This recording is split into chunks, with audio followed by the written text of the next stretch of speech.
Hubungan itu kalau dasarnya hanya adil kadang-kadang kering. Adil itu misalnya, Mas, akhir bulan punya ndak 20 ribu lah buat makan ini. Emangnya kamu apaku? Kamu adikku po, kamu anakku po, kamu bukan tanggunganku kok. Secara rasional, urusanmu urusanku, urusanku ya urusanku. Loh, itu kan adil cara berpikirnya. Tapi kan, masuk sahabat begitu. Orang yang tidak mencintai dirinya atau tidak bisa mencintai dirinya, tidak bisa jadi sahabat yang baik. Maksudnya yang membuat kita bersahabat dengan seseorang itu awalnya apa?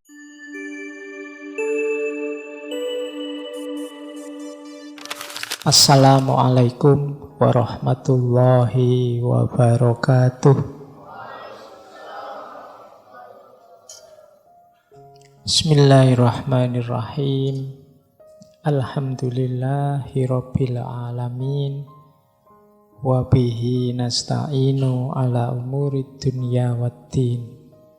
Allahumma sholli wa sallim wa barik ala habibina wa syafi'ina sayyidina wa maulana Muhammadin wa ala alihi wa ashabihi wa man tabi'ahum bi ihsanin ila yaumiddin. Amma ba'du. Nah, langsung saja malam hari ini kita masuk ke mbahnya filosof, tokoh yang dipandang fondasi fundamennya tradisi filsafat, yaitu Aristoteles. Baik, kita lanjutkan. Sekarang definisi ya. Sebelum ke definisi, menurut Aristoteles, persahabatan itu kalau dalam bahasa Yunaninya philia. Sama dengan istilah yang dipakai oleh filsafat. Filsafat itu kan philia dan sophia.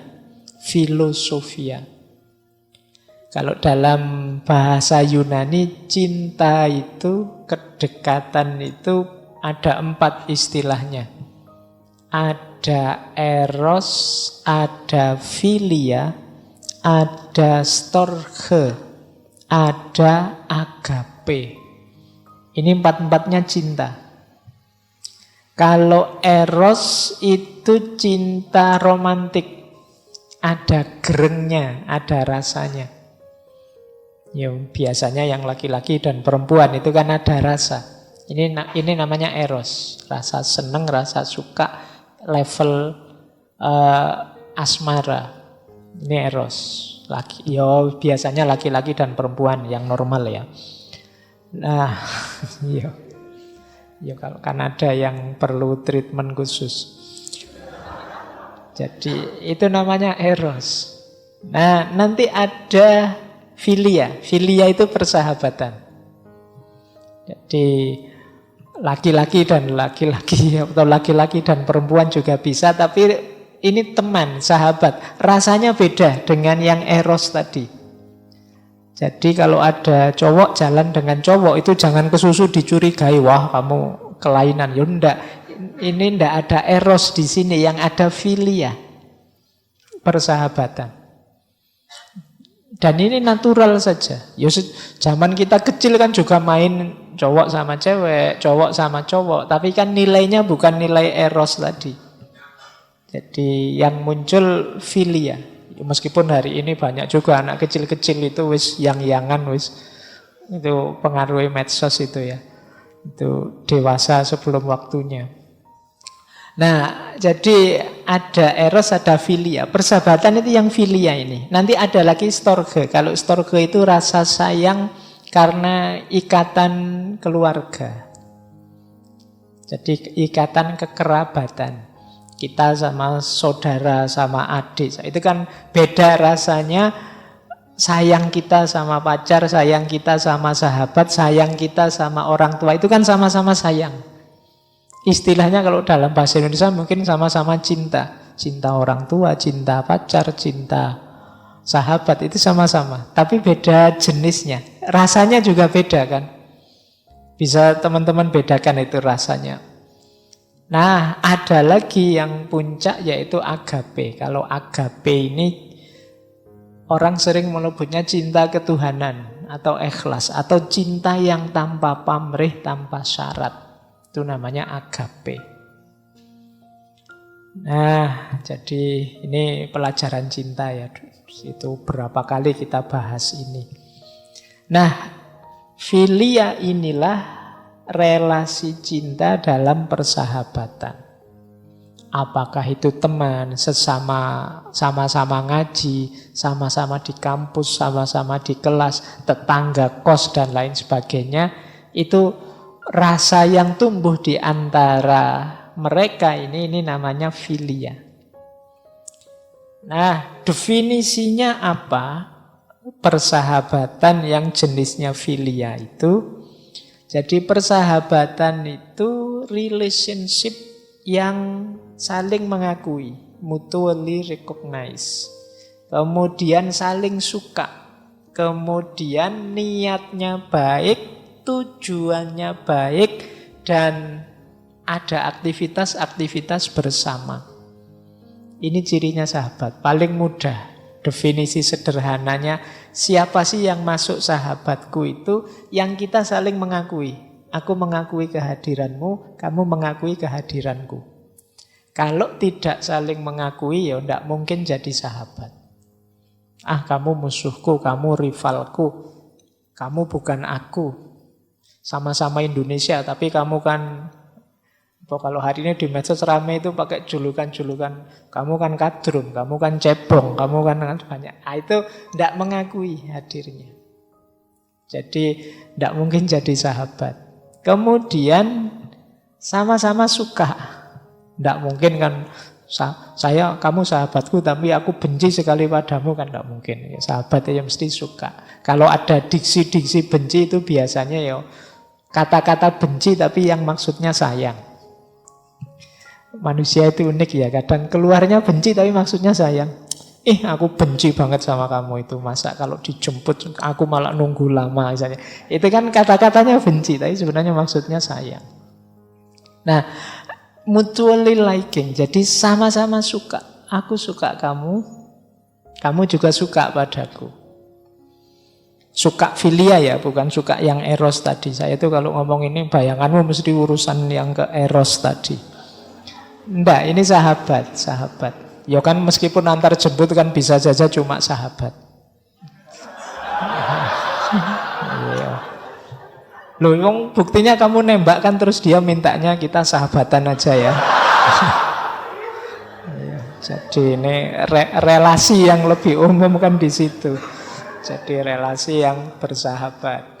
Baik, saya lanjutkan. Jadi ada rasa sama-sama suka. Kemudian niatnya baik, tujuannya baik, ya ini pasti ya. Kalau berniat buruk pada kita atau punya tujuan buruk, ya bukan sahabat. Dan biasanya ada aktivitas-aktivitas bersama. Kalau sangat jauh biasanya agak sulit menjalin persahabatan. Meskipun hari ini bisa dimediasi oleh media sosial. Aktivitas-aktivitasnya lebih terbatas. Tapi bersahabat itu biasanya ada aktivitas bersama. Meskipun mungkin hari ini kita sahabatan terus kok Pak, meskipun jauh, aktivitasnya lewat WA, lewat Instagram, grup, Telegram dan lain sebagainya, ya monggo saja. Tapi ini cirinya persahabatan itu. Jadi definisi sederhananya sahabat itu kita saling mengakui, kita saling suka, sama-sama berniat baik dan bertujuan baik. Terakhir, kita punya kepentingan bersama sehingga ada aktivitas-aktivitas bersama. Itulah sahabat. Nah, Pak, kalau ngaji seperti ini ngumpul mesti sahabat enggak? Ya tinggal kamu urai, ini kita sama-sama suka apa enggak? Mungkin ngumpul, tapi hatinya tidak nyambung, tidak apa-apa, saya tidak kenal gimana bisa suka misalnya. Berarti yang ngumpul saja tidak ada rasa di situ, belum level sahabat, belum friend. Masih hanya mungkin dekat saja karena ada aktivitas bersamanya, tapi ndak ada tadi sama-sama suka, sama-sama mengakui. Kan banyak majelis, banyak arena itu yang ngumpul saja tapi ndak ada rasa di situ. Atau ada bahkan yang ngumpul saja tapi isinya malah musuhan. Kayak orang main judi itu kan ngumpul, itu remi itu kan ngumpul, tapi kan isinya musuhan, pengen saling mengalahkan. Koyok-koyok ngumpul, wah rukun sekali ini. Rukun gimana ini, sedang berjuang biar dia kalah ya. Jadi itu pasti bukan sahabat. Kalau bahasanya Al-Quran itu kan tahsabuhum jami'an wa qulubuhum syatta. Engkau anggap mereka itu ngumpul jadi satu padahal qulubuhum syatta, padahal hatinya itu saling musuhan. Jadi kan banyak di TV-TV itu ada forum yang ngumpul tapi hatinya saling bermusuhan. Pasti tidak sahabat. Jadi sahabat itu ya cirinya tadi. Baik, saya lanjutkan. Nah, ini ada kalimat yang masyhur dari Aristoteles. Sahabat itu sebenarnya satu jiwa yang ada dalam dua tubuh. Nah, ini saya tidak tahu, mungkin ada kelompok yang punya jargon salam satu jiwa, saya tidak tahu kelompok apa. Tapi itu yang punya Aristoteles sebenarnya. Jadi ini sahabat itu hakikatnya kita ini satu jiwa, tapi tinggal dalam dua tubuh. Katanya lagi, sahabat itu adalah second self, diri kita yang kedua. Dialah yang tahu persis tentang apa dan bagaimananya kita. Sehingga kadang-kadang orang itu kalau ingin tahu seperti apa sih anak ini, cirinya, gayanya, wataknya, lihat sahabatnya. Nah, dia tidak akan jauh-jauh dari situ. Makanya hati-hati nyari sahabat, karena dia akan dianggap second self kita, diri kita yang kedua. Baik, ini sebenarnya untuk menegaskan pentingnya persahabatan. Saya lanjutkan. Nah, kriteria sahabat sejati 3 itu. Ini rasanya ideal sekali kalau punya sahabat seperti ini. Jangan nyari sahabat yang seperti itu ya. Jadilah kalian saja orang yang punya kualitas ini sehingga asik jadi sahabat. Biasanya kalau saya sebut ciri sahabat ideal kan terus teman-teman nyari sopo yo sahabatku yang ideal itu kan mesti ngono. Kalian mesti nyari keluar. Enggak, ini maksudnya kalian bentuklah dirimu jadi sahabat yang ideal. Jangan nyari keluar, ya capek nanti kamu. Kalau masing-masing membentuk dirinya jadi sahabat yang ideal, jadilah persahabatan itu persahabatan yang ideal. Cirinya persahabatan ideal itu apa? Engkau ingin dia baik, segala urusannya berjalan baik, sebaliknya dia pun begitu. Nah, ini ciri pertama, selalu ada sebaliknya, timbal baliknya. Wong ini persahabatan. Engkau ingin misalnya sama-sama mahasiswa sakos, kebetulan sekamar bersahabat, aku ingin engkau lulus cepat. Nanti aku juga ingin engkau lulus cepat. Nah, itu sama-sama mendukung. Ingin kebaikan, aku ingin ujianmu lancar, ya aku juga ingin ujianmu juga lancar. Kira-kira kalau kamu belajar mudahnya gimana biar di kamar ini aku tidak ganggu kamu. Oh, aku juga begitu, gimana caranya agar aku tidak ganggu misalnya. Aku tidak bisa ya belajar kalau banyak orang di kamar, ada orang di kamar, ya sudah saya tak keluar saja. Yang satunya juga begitu, saya juga begitu, kalau belajar nggak bisa rame ya sudah, akhirnya keluar kabeh ndak sida sinau. Disepakati bersama ya. Yang satu, aku ndak bisa tidur kalau lampunya nyala, yang aku justru ndak bisa tidur kalau lampunya mati. Ya sudah kita gantian saja ya tidurnya, atau akhirnya dua-duanya ndak bisa tidur. Yaitu ilustrasinya. Tapi maksudnya yuk sesama sahabat saling peduli. Jadi aku ingin engkau baik saja. Kalau engkau melakukan hal-hal konyol yang tidak baik, yang merusak, yang menghancurkanmu, pasti aku cegah. Engkau pun pasti begitu kan. Nah ini sahabat. Jangan kok wah karena kita sahabat, wis kamu mau apa saja termasuk yang jelek-jelek, oke lah, ya enggak. Karena aku sahabatmu, maka aku peduli. Sehingga kalau aku tahu engkau melakukan yang jelek dan merusak, pasti aku cegah. Kenapa? Aku ingin engkau yang baik-baik. Nah, itu ciri persahabatan yang pertama. Yang kedua, kata Aristoteles, sahabat sejati itu dia akan melakukan apapun yang dia mampu untuk membuat sahabatnya bahagia. Sahabatnya pun begitu.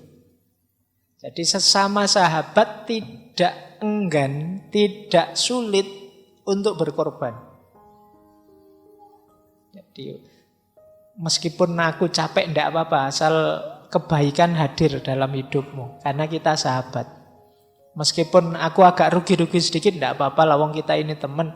Apa sih yang dicari selain kebahagiaan kita bersama? Ini sahabat. Jadi sahabat ya di ciri kedua ini pasti tidak perhitungan. Kalau sahabat sangat perhitungan itu ya mungkin bukan sahabat, mungkin dagang hubungannya. Jadi, minggu lalu kan aku sudah jemput, itu bensinnya habis sekitar setengah liter. Setengah liter itu kalau dikruskan nasi kucing itu dapatnya, itu perhitungan, itu sahabat. Sahabat tidak akan menghitung itu. Kemarin ujian kamu tak kasih tahu contekan 2 soal, sekarang aku minta 1 aja, tidak dikasih. Loh, sahabat bukan perhitungan begitu. Jadi karena nyontek itu keburukan, maka aku halangi engkau dari keburukan. Oke, sakarepe dhewe bikin anak dhewe. Oke ya, jadi ciri kedua seorang sahabat itu dia mau berkorban. Memberikan sepenuh daya yang terbaik untuk sahabatnya. Nah, yang sana juga begitu. Aku akan memberikan yang terbaik untuk sahabatku. Itu ciri kedua. Ciri ketiga, sahabat itu tidak pamrih. Jadi termasuk sekedar menunggu balasan tadi. Aku sudah melakukan kebaikan loh, sekarang giliranmu yang melakukan kebaikan padaku. Ndak. Itu namanya pamrih. Tidak nunggu dibales, tidak minta diingat-ingat. Tidak hari ini juga tidak besok. Itu sahabat. Kamu tidak ingat dulu waktu kita mahasiswa baru yang suka nganter-nganter kamu siapa? Ini yang diingat-ingat terus kayak gini, itu kemungkinan bukan sahabat. Ya kalau diingat hanya untuk dikenang tidak masalah, tapi diingat untuk minta balasan itu. Ya kalau memang ada perlu ya sampaikan saja, tidak harus sambil ngungkit-ngungkit yang sudah diberikan. Jadi ya karena memang sesama sahabat ya saling membantu, saling mendukung. Kadang-kadang memang harus disampaikan permintaan, permohonan. Boleh ndak aku pinjam sedikit saja akhir bulan ini, aku sudah tipis, kan ndak masalah. Nah yang sana juga oke deh ya tak kasih, tapi yo kamu pengertian lah ya, ini kan aku juga sama-sama akhir bulan. Sudahlah kita makan bareng-bareng saja ya dengan uang sedikit ini misalnya, ndak masalah, sesama sahabat. Jadi kayak saya dulu di pondok itu kalau akhir-akhir bulan itu uangnya nipis itu ya strateginya mendekati santri-santri yang masak. Nah itu kan lumayan kan, dapat makan gratis mepet-mepet. Gayanya bantu-bantu apa itu mesti dikasih. Jadi tidak khawatir kita itu kalau punya banyak sahabat. Tidak mungkin kita kelaparan, tidak mungkin kita kesulitan sendirian, tidak mungkin kita susah sendirian. Pasti ada pendampingnya, pasti ada yang mendukung, pasti ada yang menolong. Seandainya harus sangat susah ya, pasti bareng-bareng juga. Jadi itu asiknya punya sahabat. Baik, saya lanjutkan. Nah, sekarang dasarnya persahabatan. Kata Aristoteles, dasar ini maksudnya yang membuat kita bersahabat dengan seseorang itu awalnya apa? Kata Aristoteles, ya biasanya rasa bersahabat itu muncul karena 3 hal.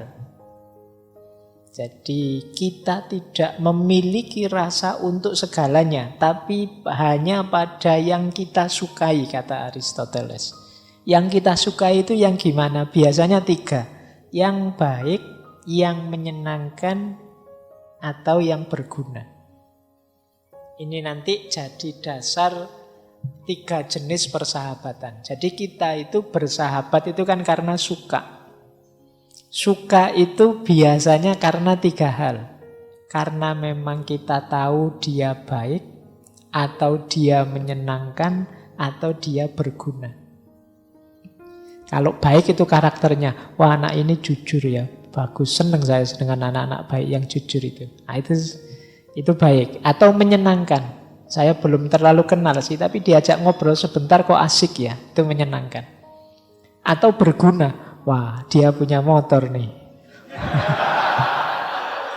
Ya, sementara aku jalan kaki, ini berguna namanya.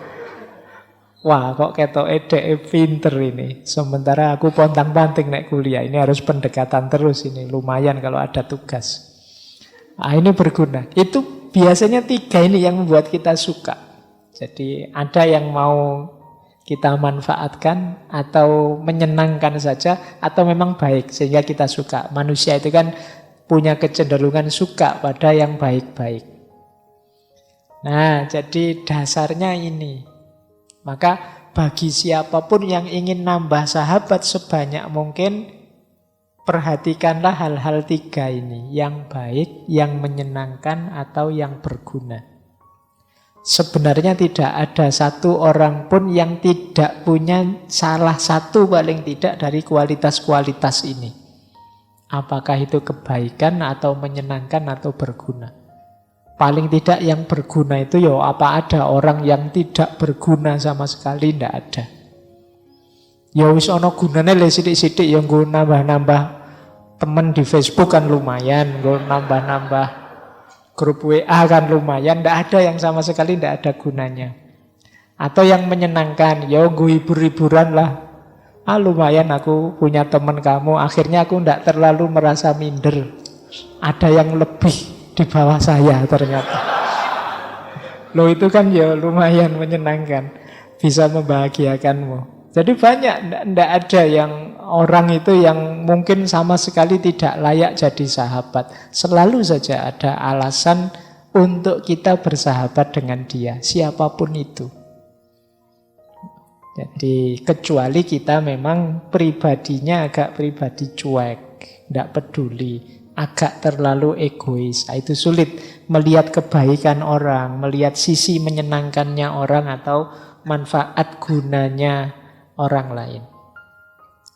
Jadi kalau versinya Aristoteles, yuk kita sukai siapa saja dalam aspek kebaikannya, sisi menyenangkannya atau sisi bergunanya.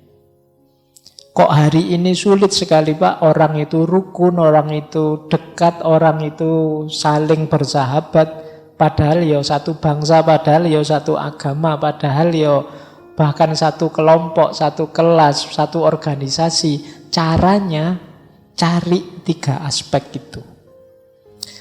Fokuslah pada kebaikannya. Tidak ada orang itu yang 100% jelek, pasti ada baiknya. Hari ini banyak orang itu kalau sudah tidak suka, lupa bahwa orang itu selalu ada saja baiknya. Yang selalu kita lihat jeleknya.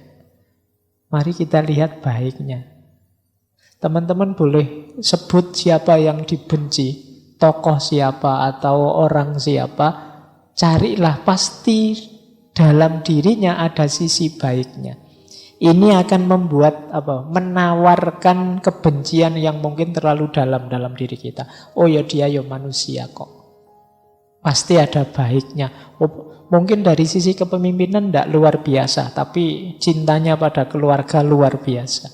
Mungkin dari sisi keterampilan dia tidak luar biasa, tapi ketekunannya luar biasa, patut ditiru. Mungkin dari sisi macam-macam dia ini ya kurang ajar, ya kriminal, ya penjahat. Tapi dari sisi kesungguhannya ingin mencari hidup yang nikmat, yang gembira, itu ya luar biasa. Kan banyak orang yang sudah tidak ingin lagi senang, nggak peduli lagi dengan hidupnya. Loh, hidup itu kan betapapun amanatnya Allah. Orang yang ingin senang-senang saja itu kan juga sebenarnya sesuatu yang ada sisi baiknya. Tidak ada orang itu yang jelek 100% total. Maka yuk kita latihan melihat siapapun di sisi baiknya, di sisi menyenangkannya, atau paling tidak gunanya. Orang itu loh jahatnya luar biasa, kriminal, tidak ada baiknya sedikit pun. Tapi lumayan, gara-gara ada dia aku bisa bercermin, bisa belajar. Semoga aku tidak kayak gitu nanti. Loh itu kan guna juga. Gara-gara dia ditangkap, sekarang aku jadi orang yang hati-hati, semoga aku tidak masuk lubang yang sama. Itu guna juga. Tidak ada orang itu yang sama sekali sia-sia. Kita musnahkan saja, kita singkirkan, kita hapuskan saja dari muka bumi. Tidak. Selalu siapapun dia, ada sisi baiknya, ada sisi menyenangkannya, ada makna dan guna kehadirannya di muka bumi ini. Bahkan Namrud, Fir'aun dan kawan-kawan itu kan hari ini jadi pelajaran kan buat kita. Kalau tidak ada Fir'aun kita tidak belajar tentang seperti itu loh tipe pemimpin yang jangan sampai kita jadikan pimpinan. Kalau tidak ada Namrud juga begitu. Kalau tidak ada Haman, seperti itu loh. Birokrat intelektual yang tercela itu kan tetap dia ada fungsi, ada makna kehadirannya. Tidak ada orang yang sama sekali tidak bermakna kehadirannya. Berarti apa?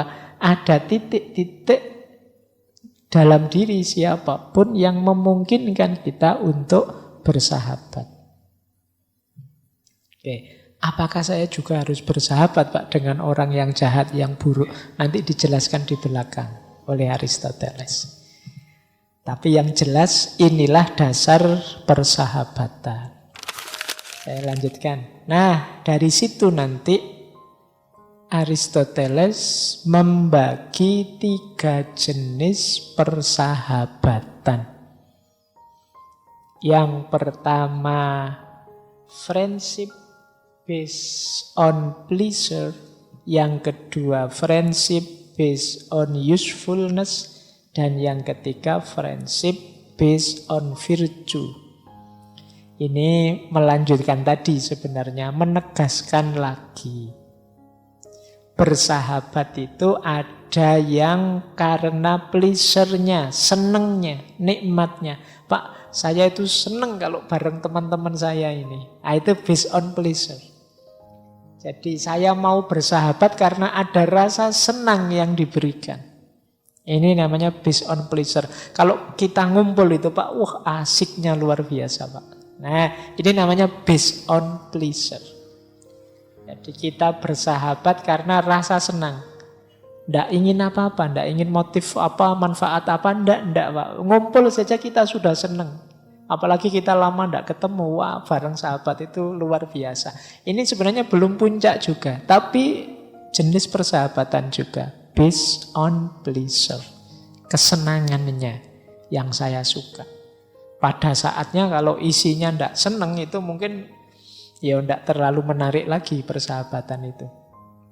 Kemarin sih asik-asik aja, seneng-seneng karena masih mahasiswa, belum terlalu banyak masalah.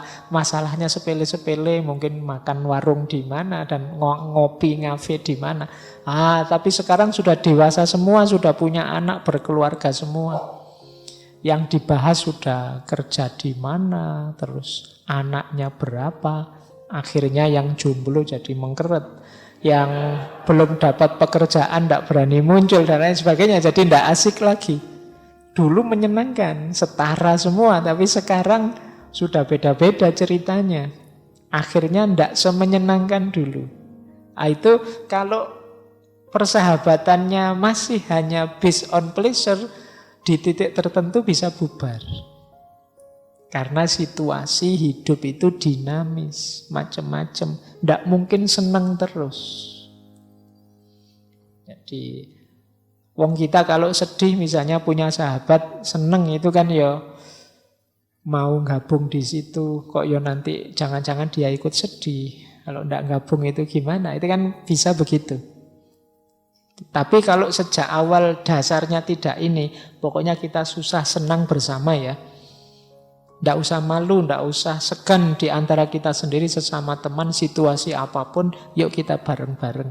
Nah, ini tidak lagi based on pleasure kalau kayak gini. Tapi sebagian besar persahabatan itu based on pleasure. Ada lagi based on utilities. Kalau ini juga dasarnya kemanfaatan tadi. Apa yang aku dapat dari persahabatan ini. Yang ketiga, based on virtue. Nah, ini lebih murni, dasarnya kebaikan. Selama untuk kebaikan, kita akan selalu bersama. Civic friendship. Ini berarti persahabatan antar sipil. Kayak kita ini kan sebenarnya civic friendship. Kata Aristoteles, bersahabat itu ya bisa dengan orang yang kita kenal, bisa juga dengan orang yang tidak kita kenal. Jadi, Pak saya tidak kenal, maka saya tidak bisa sahabatan. Bisa saja kok. Baru kenal saja juga sudah bisa sahabatan. Apalagi punya basic yang sama. Wah, kita sama-sama Muslim. Wah, kita sama-sama Indonesia. Wah, kita sama-sama orang Jogja. Ini kan dasar-dasar civic, persaudaraan sipil. Saya tidak kenal kalian, tapi Pak, saya pernah ikut ngaji filsafat loh Pak. Oh, kan otomatis iso tadi sahabatan, meskipun tidak kenal dalam. Nah, Aristoteles punya tesis bahwa civic friendship itu diantara penentunya adalah pemerintah. Jadi apakah warga negara ini saling bersahabat atau saling bermusuhan, itu kuncinya pada pengelolaan pemerintahan yang bagus. Jadi kalau pemerintahannya baik, persahabatan sipil itu akan baik karena dasarnya adalah kebaikan. Tapi kalau pemerintahannya buruk, persahabatan itu biasanya dasarnya kepentingan-kepentingan sesaat. Nah, boleh sekalian membaca situasi hari inilah. Seperti apa sih kalau pakai teorinya Aristoteles ini? Benar atau tidak? Nah, ini panjang kalau diuraikan ya. Cuma saya menarik masuk ke sini tentang civic friendship ini. Kata Aristoteles, when people are friends, they have no need of justice. But when they are just, they need friendship in addition. Ketika masyarakat itu saling bersahabat, mereka tidak butuh keadilan. Tetapi ketika mereka adil, mereka butuh persahabatan. Oh, ini gayane filosofi nek ngomong bulet ngene iki. Mikirnya harus agak dalam. Maksudnya begini, sesama sahabat itu kan kita tidak perlu perhitungan. Itu yang dimaksud they have no need of justice. Jadi pijakan hubungannya bukan lagi adil. Kalau bahasa agama ya, tapi ihsan. Kamu punya utang padaku, tadi janjinya bayarnya hari Rebo tanggal 1. Tak tunggu sampai hampir 10 malam belum bayar-bayar. Enggak apa-apalah wong konco dhewe wae. Itu kan harusnya ini wis dolim sama yang ngutangi. Ndak adil itu, wong sudah janji kok harusnya amanah, pasnya yo mau hari ini yo hari ini. Tapi ndaklah wong yo temen aja saya maklumi besok juga ndak apa-apa kok. Nah, ini yang dimaksud they have no need of justice. Sesama teman, sesama sahabat itu biasanya saling memaklumi. Aku mau pakai baju yang itu malah diambil dulu sama temanku, dipakai dulu misalnya. Enggak apa-apa lah wong sahabat. Nah ini namanya enggak perhitungan. Ada satu peribahasa yang menarik tentang friendship ini, bahwa friendship itu prinsipnya no sorry, no thank you. Jadi no sorry, no thank you itu ndak banyak bilang sorry, ndak banyak bilang thank you. Bilang sorry sama thank you itu kan sama orang lain. Kalau sama orang lain dikit-dikit, terima kasih ya sudah dibantu. Terima kasih ya, itu kan kayak orang lain aja. Sama temen ndak gitu-gitu amat lah. Kalau sama orang lain kan kita salah dikit, maaf ya kan. Lewat saja gitu, kalau bukan teman kan maaf ya nyuwun sewu. Kalau sama teman alah diterabas ya padha wae. Kan gitu, sesama teman saling memaklumi. Jadi meskipun engkau tidak bilang sorry ya sudah aku maafkan. Meskipun engkau tidak bilang terima kasih tidak masalah. Wong kita itu bestie kok. Jadi ya itu yang dimaksud no sorry, no, itu yang dimaksud they have no need of justice. Jadi dia bukan berarti tidak adil, tapi bisa memaklumi, saling memaklumi, itu yang dimaksud. Nah, sementara kalau just tadi when they are just, kalau masyarakat ini adil, mereka perlu friendship. Perlu friendship itu ya jangan hanya level adil, tapi naik ke level persahabatan. Biar apa? Lebih luas, lebih nyaman, lebih menyenangkan hubungan kita. Hubungan itu kalau dasarnya hanya adil kadang-kadang kering.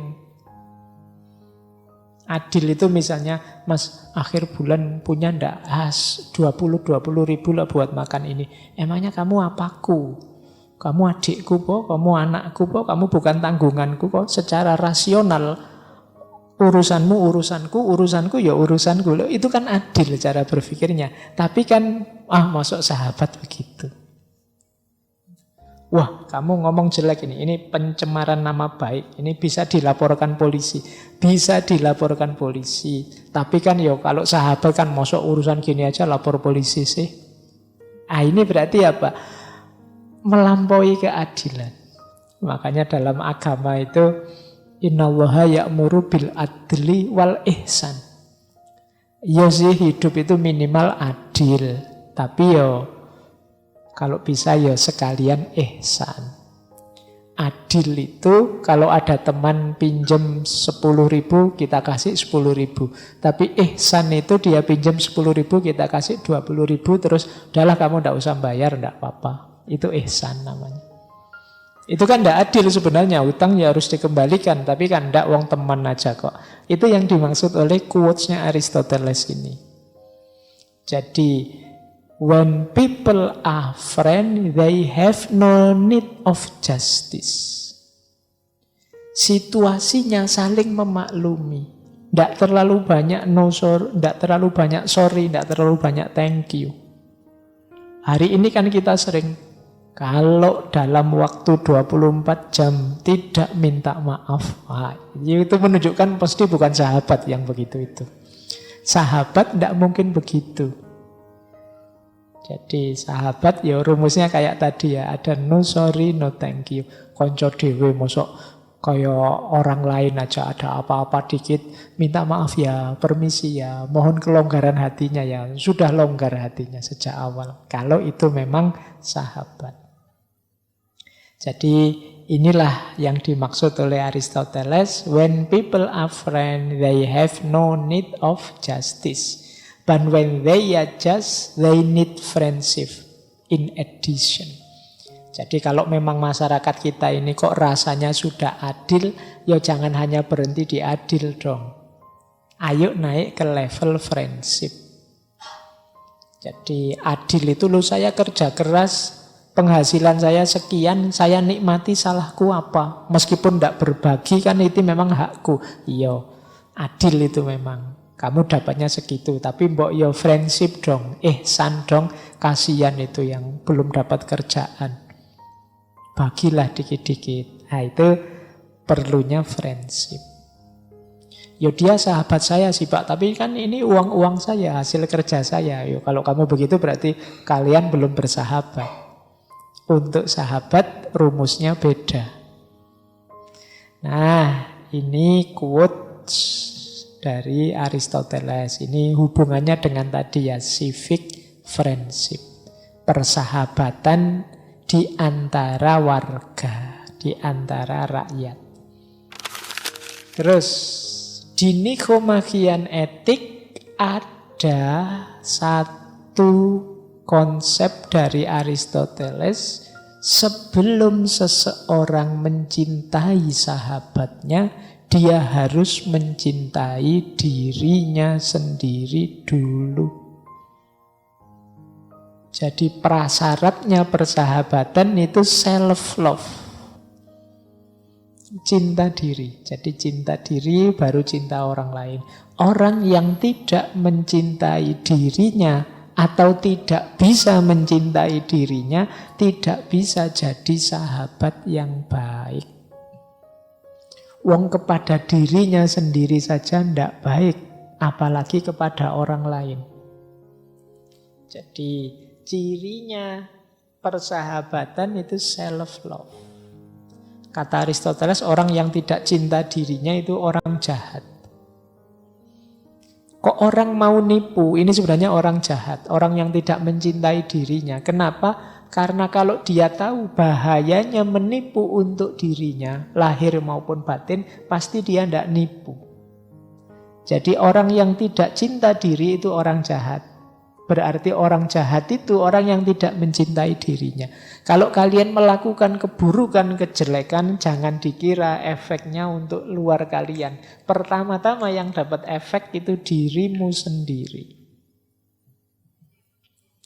Jadi sahabat yang baik adalah orang yang mencintai dirinya. Antara lain dengan cara melakukan kebaikan. Jadi yang dimaksud oleh Aristoteles orang yang self-love, mencintai diri, itu adalah orang yang melakukan kebaikan. Sehingga dia menjadi orang baik dan jadi sahabat yang baik. Kalau orang tidak cinta diri atau orang jahat, ketika kita jadikan sahabat, efeknya 4. Yang pertama apa? Orientasinya pasti ke arah keburukan. Bersahabat dengan orang yang tidak cinta diri atau orang jahat, ya kita akan terseret ke arah yang jahat. Yang kedua, kita cenderung melakukan hal-hal yang buruk. Punya teman kok rajin misuh-misuh, tidak lama lagi kita akan fasih juga misuhnya. Itu bisa dipastikan karena sahabat itu kan influensial, sangat berpengaruh dalam hidup kita.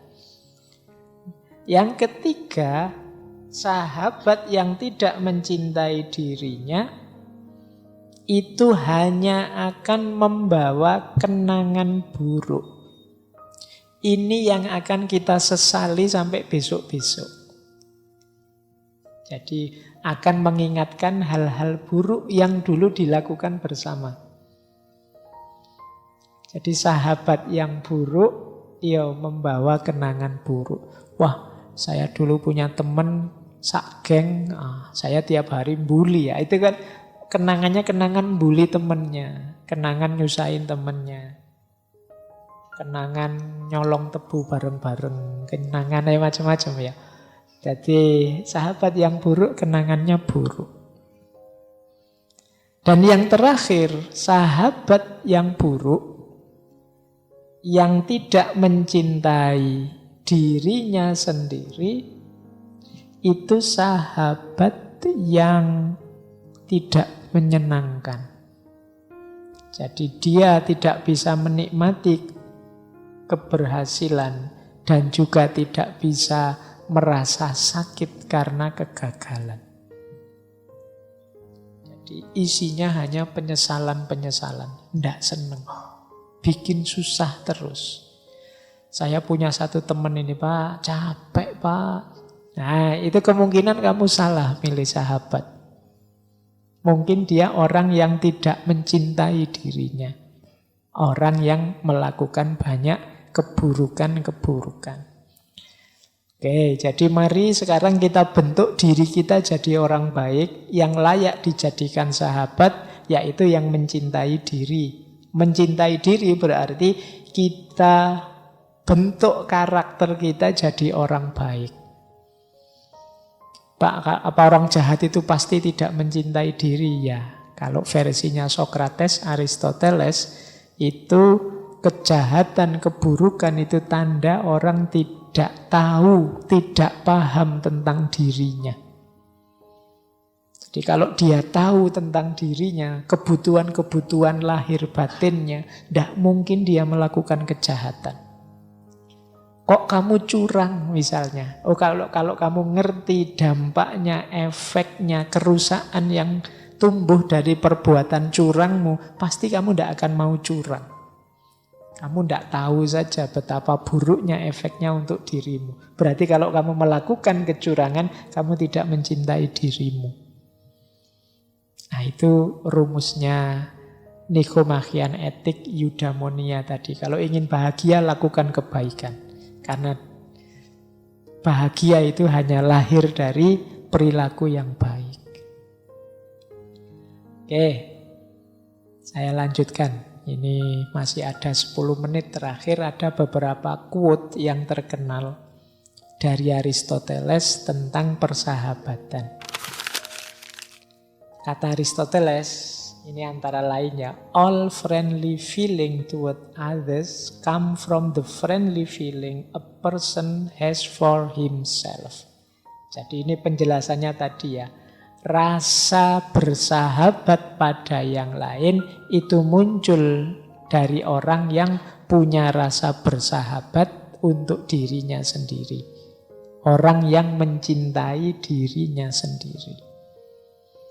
Tidak mungkin bisa jadi sahabat yang baik orang yang tidak mencintai dirinya sendiri.